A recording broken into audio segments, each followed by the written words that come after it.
اگر اس کا نیت ٹھیک ہے، مین بات یہ ہے، ٹھیک ہے، اس کی اگر نیت ٹھیک ہے اور اس سے خود نہیں تھا پتہ کہ غزوی ہے یا نہیں ہے تو اس کی نماز ٹھیک ہے، لیکن اگر جان بوجھ کے وہ کرتا ہے تو پھر نماز باطل ہوگی، ٹھیک ہے۔ پھر کہہ رہے اگر کوئی شخص اس رقم سے لباس خریدے جس کا خمس اس نے ادا نہیں کیا،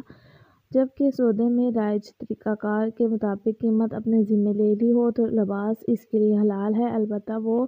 ادا شدہ قیمت کے خمس کا مقروض ہوگا، ٹھیک ہے۔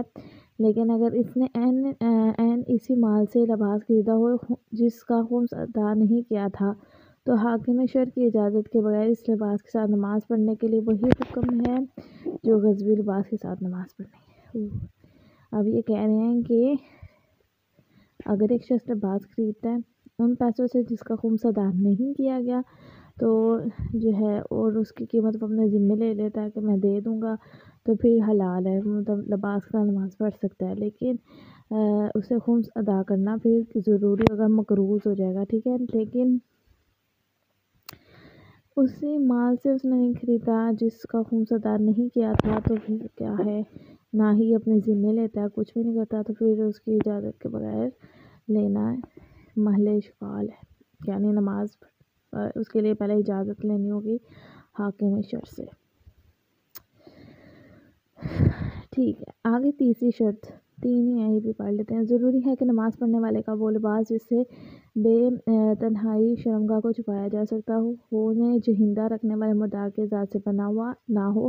یہی حکم اتحاد واجب کی بنا پر اس لباس کے لیے بھی ہے جو شرمگاہ چھپانے کے لیے ناکافی ہے، بلکہ اگر لباس اس مدہ حمال مثلاً مچھلی اور سانپ سے تیار کیا جائے جس کا خون جہندہ نہیں ہوتا، اتحاد مذہب یہ ہے کہ اس کے ساتھ نماز نہ پڑھے، ٹھیک ہے۔ نماز کی شرط بتا رہے ہیں لباس کس طرح کا ہونا چاہیے۔ اگر خون جہندہ رکھنے والے کسی جانور کا بنا ہوا ہے تو پھر آپ نماز نہیں پڑھ سکتے، ضروری یہ ہے کہ دوسرے کسی اعضاء کا بنا ہو۔ اگر نجس مردار کی ایسی چیز مثلاً گوشت اور کھال جس میں روح ہوتی ہے نماز پڑھنے والے کے ہمراہ ہو تو اس کی نماز صحیح ہے، ٹھیک ہے۔ اگر حلال گوشت مردار کی کوئی چیز جس میں روح نہیں ہوتی مثلاً بال، اون نماز پڑھنے والے کے ہمراہ ہو یا اس لباس کے ساتھ نماز پڑھے جو ان چیزوں سے تیار ہوئی ہے تو بھی ان کی نماز ٹھیک ہے، ٹھیک ہے۔ یہاں تک ہی ہمارا درس ہے، اگر کچھ سمجھ نہیں آئے گا تو پوچھ لیجیے گا، اور